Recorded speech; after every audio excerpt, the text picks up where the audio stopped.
कहते हैं गौ माता के अंदर 33 कोटि देवी देवताओं का वास होता है। अगर आप और हम वो 33 कोटि देवी देवताओं के नाम को भी एक एक बार लेना चाहें तो जीवन बीत जाएगा, नाम पूरे नहीं होंगे।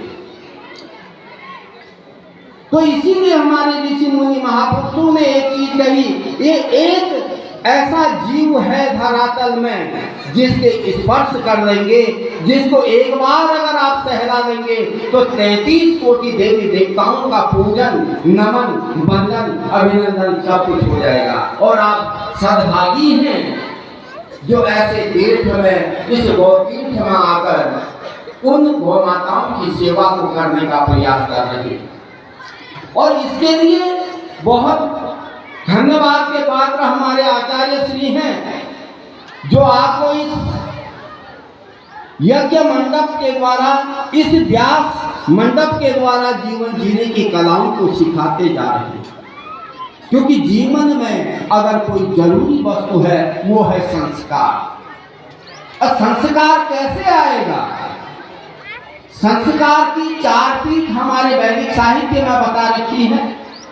पहली पीठ का नाम है मां की कोख, और दूसरी संस्कार पीठ का नाम है पिता का कुल, तीसरी संस्कार पीठ है गुरुकुल, और चौथी संस्कार पीठ है व्यासपीठ, जहां से आप नित्य और परम पिता परमात्मा के नामों का गुणानुवाद सुनते जा रहे हैं। अब दिक्कत क्या आ गई, हम संस्कार पीठों की बात कर रहे हैं। अब संस्कार किस तरीके से प्रबल हो? आज कुछ हमारी सामाजिक स्थिति, कुछ हमारी राजनीतिक स्थिति और कुछ हमारे मनोभावना की स्थिति ने बहुत विकृतियां पैदा कर दी हैं। पहले जहां पर शास्त्र और शस्त्र का ज्ञान दिया जाता था वो शास्त्री हुआ करते थे, जो आचरण की शिक्षा देते थे वो आचार्य हुआ करते थे, जिनको गुरुकुल कहा जाता था। लेकिन आज हमने उन सारे शब्दों का मजाक कर दिया। आज हम क्या करते हैं? मास्टर। कौन आया जी? मास्टर जी आ गए। क्या आपने विचार किया मास्टर का अर्थ क्या हो सकता है? मास और टर, 2 शब्दों को मिलकर बना। नाराज मत होइएगा, आप में से बहुत यहाँ बैठे होंगे। मास का वेतन लेके जो चले वो मास्टर।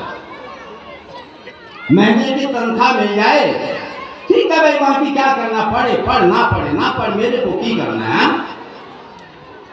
दूसरा शब्द हमने उनको दे दिया टीचर। स्कूल में जाना, ला भाई चाय बनानी आई,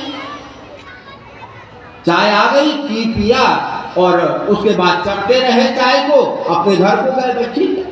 अब वो शिक्षाएं हमारी सामाजिक विकृतियों की वजह से शत विक्षत होते निकल जा रही है। अन्यथा हमारे गुरुकुलों में आप लोगों को जीवन जीने की कला प्रातःकाल उठने से लेके रात्रि के शयन तक में जीवन जीने की कलाओं को सिखाया जाता था। और ये संस्कार पीठ की मजबूती आप हम सभी समाज का एक दायित्व बनता है, ये जीवित रहे। अगर ये जीवित नहीं रहेगा तो समाज विघटित हो जाएगा, समाज में विकृतियां उत्पन्न हो जाएंगी, समाज में अपनत्व समाप्त हो जाएगा। क्योंकि मैंने पिछले दिन आप लोगों को एक बात कही थी, परमात्मा मार्ग की पहली सीढ़ी का नाम है समर्पण।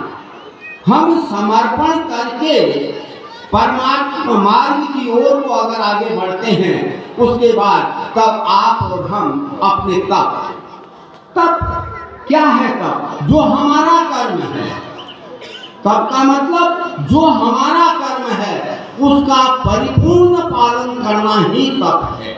आप गृहस्थ जीवन को जी रहे हैं, गृहस्थ जीवन के धर्म का पालन करना ही आपका तप है। मैं विरक्ति मार्ग को जी रहा हूं तो उस मार्ग का परिपालन करना ही मेरा तप होगा। वो तप करते हुए हम लोग अपने जीवन को एक सुंदर आयाम की ओर को ले जा सके। वह कथाएं, वह इस मंच के द्वारा, आचार्य जी के द्वारा आप लोगों को हमेशा बताया जा रहा है। अभी अभी कथा में फिरने की कथा आचार्य श्री ने आपको बहुत सुंदर शब्दों में सुना।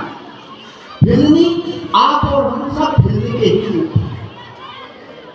आप और हम सब भिलनी के ही रूप हैं, जिनको अपने उस परम तत्व, उस परम पिता परमात्मा, आप जिस भी मार्ग से चल रहे हैं, भक्ति ज्ञान कर्म जिस भी मार्ग से चल रहे हैं, उस मार्ग का जो अंतिम पराकाष्ठा है, उसकी उपलब्धि ही आपका हमारा लक्ष्य है। जैसे भिलनी की उपलब्धि एक भक्ति मार्ग से चल रही थी, उनकी उपलब्धि थी कि मेरे प्रभु राम के मुझे दर्शन हो जाएं।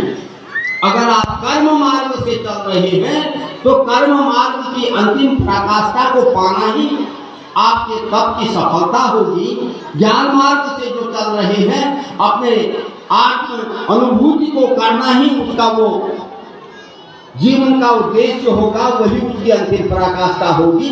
अपने कर्म, अपने धर्म और अपने नियम के परिपालन को करते हुए आप और हम इस समाज में एक जीवंतता का उदाहरण दें। इस एक समाज में कैसे जिया जाए, जैसे हमारे महापुरुषों ने, हमारे देवी देवताओं ने, हमारे ऋषि मुनियों ने अपना जीवन जिया, वो हम जी सकें, कोशिश करें, उसके लिए प्रयास करके वो जीने का एक उपकरण कर सकें, वही आपकी हमारी धन्यता होगी। क्योंकि ये बहुत बहुत बहुत ही कठिन मार्ग है। उस परम पिता परमात्मा के नाम का सुमिरन करना भी बहुत कठिन है, क्योंकि इसमें बुढ़ापू देवी भी एक आती है बीच में। वो कभी समय आएगा, वो कथा भी आपको बताएंगे। हाँ, जब आप परमात्मा नाम का चिंतन और कीर्तन और कथा सुनने के लिए बैठते हैं तो वहाँ बुढ़ापू देवी जरूर आएगी। आपको भी आती होगी, किसी को सांसी है, किसी को सुस्ती आदि आदि आदि, वो बुढ़ापू देवी की कृपा है। तो वो सबको विघ्न सबके जीवन में आते हैं, हर कर्म में आते हैं, हर क्रिया में आते हैं। उससे बच के निकलते हुए अपने जीवन को, अपने लक्ष्य को एक समानांतर रूप से चलते हुए प्राप्त करना ही आपका हमारा उद्देश्य होना चाहिए।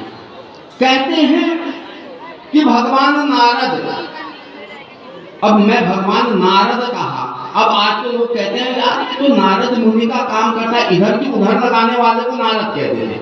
गलत। नारद इधर की उधर करके आपके हमारे जीवन को बर्बाद करने वाला व्यक्तित्व नहीं है। नारद कौन है? नारद, जिसकी कही हुई बात को रद्द नहीं किया जा सके, वो है नारद।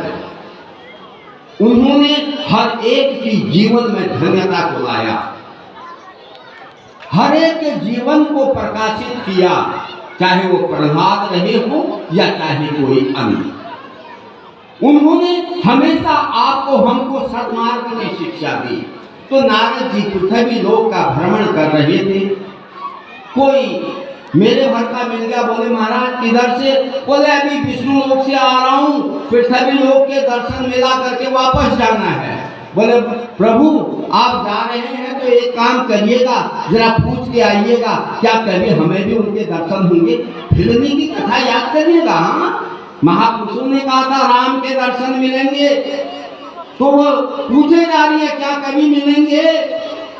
तो वो महापुरुष बोले नारद जी वो पता करके आइएगा, क्या कभी हमें भी प्राप्त होंगे? बोले जरूर जरूर पूछ के आऊंगा। थोड़ा आगे गए, एक दूसरे महापुरुष मिले पेड़ के नीचे बैठे हुए। बोले महाराज किधर से आना हुआ? बोले भाई देखो बैकुंठ से भ्रमण करते हुए पृथ्वी लोक आया, फिर बैकुंठ को चले जाऊंगा। बोले महाराज भगवान जी को एक चीज जरूर पूछ के आइएगा, क्या कभी हमें भी उनके दर्शन होंगे? कहानी बहुत लंबी है, मैं इसको केवल 2 दृष्टांतों पे सीमित कर दूं। तो थोड़े समय के बाद जब नारद जी दोबारा मृत्युलोक में आए तो वही पहले व्यक्ति को मिले। बोले महाराज क्या आपने पूछा क्या कभी हमें भी उनके दर्शनों का लाभ मिलेगा? बोले हाँ जरूर मिलेगा, लेकिन उन्होंने कहा अभी 20 जन्म और लेने पड़ेंगे, उसके बाद मिलेगा। अभी 20 जन्म और लेने पड़ेंगे, उसके बाद मेरी अभिप्रीति उसके मन मस्तिष्क में होगी। तो उसने जो भी मेरी तरह चोला पहना था फेंका, बोले अभी 20 जन्म है तो क्या करना है अभी से ही कर।